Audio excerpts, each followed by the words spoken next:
আসসালামু আলাইকুম টুম্পা 7 থেকে আমি টুম্পা আছি আপনাদের সাথে। আজকে আমি আপনাদের সাথে শেয়ার করব গরুর মাংসের রেসিপি। একটু ভিন্নভাবে আজকে গরুর মাংসের রান্নাটা আমি শেয়ার করতেছি।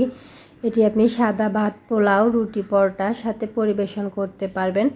আমি এখানে নিয়ে নিচ্ছি 2 কেজি 500 গ্রাম অর্থাৎ 2.5 কেজি গরুর মাংস। এটা হাড় চর্বি ছাড়া গরুর মাংস নিয়েছি, ফ্রেশ মাংসটা।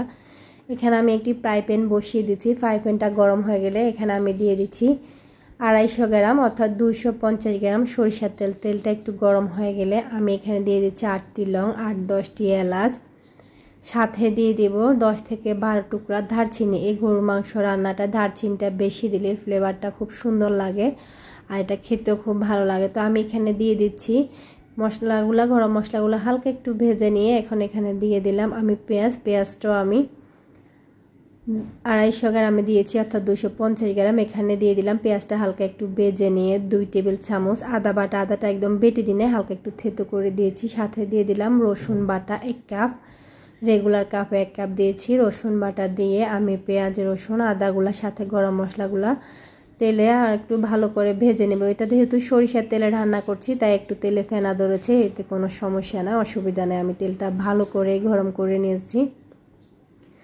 এখন এখানে আমি দিয়ে দিলাম হলুদের গুঁড়া 4 টেবিল চামচ, সাথে দিয়ে দিচ্ছি মরিচের গুঁড়া 4 চামচ, আর এখানে দিয়ে দিলাম জিরা ধনিয়ার গুঁড়া 2 টেবিল চামচ, গরম মশলা গুঁড়া 2 চামচ, সাথে দিয়ে দিচ্ছি লবণ 1 টেবিল চামচ। সবগুলা মশলা আমি আবারও তেলের সাথে খুব ভালো করে কষিয়ে নেব। গরুর মাংস রান্না অবশ্যই একটু ঝাল ঝাল হলে খেতে ভালো লাগে।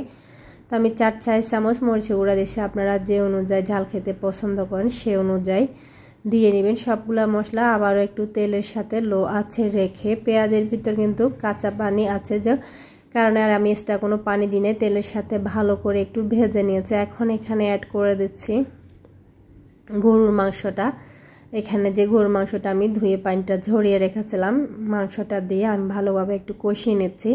এই গরুর মাংসটা দিয়ে চাইলে আপনি বিরিয়ানিও রান্না করতে পারেন। আমি একটা বিরিয়ানির রেসিপি করেছি গরুর মাংসটা দিয়ে, তো আমি সেখানে অবশ্যই বলেছিলাম এই মাংসের রেসিপিটা আমি শেয়ার করে দেব। আমি ডেসক্রিপশান বক্সে বিরিয়ানির রেসিপির লিঙ্কটা দিয়ে দিব, চাইলে আপনারা দেখে নিতে পারেন।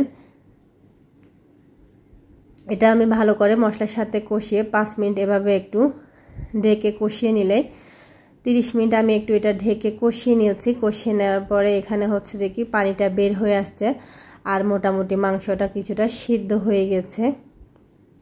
রেসিপি ভালো লাগলে লাইক, কমেন্ট, শেয়ার করবেন, সাবস্ক্রাইব করে চ্যানেলের পাশে থাকবেন। আর ফেসবুক পেজ থেকে দেখে থাকলে পেজটাকে অবশ্যই ফলো দিয়ে রাখবেন। এই মাংসটা কিন্তু খেতে খুবই ভালো হয়েছিল, আর সবসময় তো আমরা একঘেয়েমিভাবে সহজভাবে রান্না করে ফেলি, তো আজকে একটু এভাবে আমি রান্না করে নিচ্ছি। এখানে আমি দিয়ে দিলাম কিছু গোটা পেঁয়াজ আর রসুন। এটা কিন্তু এভাবে দিলে খুব ভালো লাগে খেতে, আপনারা অবশ্যই দিয়ে এভাবে একটু রান্না করে খেয়ে দেখতে পারেন, ট্রাই করে। তো এখানে মোটামুটি আমার তেলটা ভেসে উঠেছে। তো এই পর্যায়ে আমি পেঁয়াজ রসুনগুলো দিয়ে রান্নাটা প্রায় 80% হয়ে এসেছে। এখানে এই পর্যায়ে আমি দিয়ে দিচ্ছি 1 টেবিল চামচ লেবুর রস। তেলটা দেখুন মোটামুটি পরে ভেসে উঠেছে। তো লেবুর রসটা দিয়ে আমি আবারও একটু নেড়ে ছেড়ে সবগুলা মশলা একসাথে একটু মিশিয়ে নেব। এটা মোটামুটি মেশানো হয়ে গেছে। এখন এটা আমি আবারও একটু ঢেকে আরও কিছুক্ষণ রান্না করে নিলে হয়ে যাবে গরুর মাংসটা। খুব কিন্তু বেশি ঝামেলাও করি নাই, ইজিতেই দেখানোর চেষ্টা করছি। তবে এই রেসিপিটি কিন্তু খুব ভালো লাগছে। এই রেসিপি ফলো করে আপনারা যদি রান্না করেন অবশ্যই আপনাদের কাছেও ভালো লাগবে। দেখুন তেলটা ভেসে উঠেছে।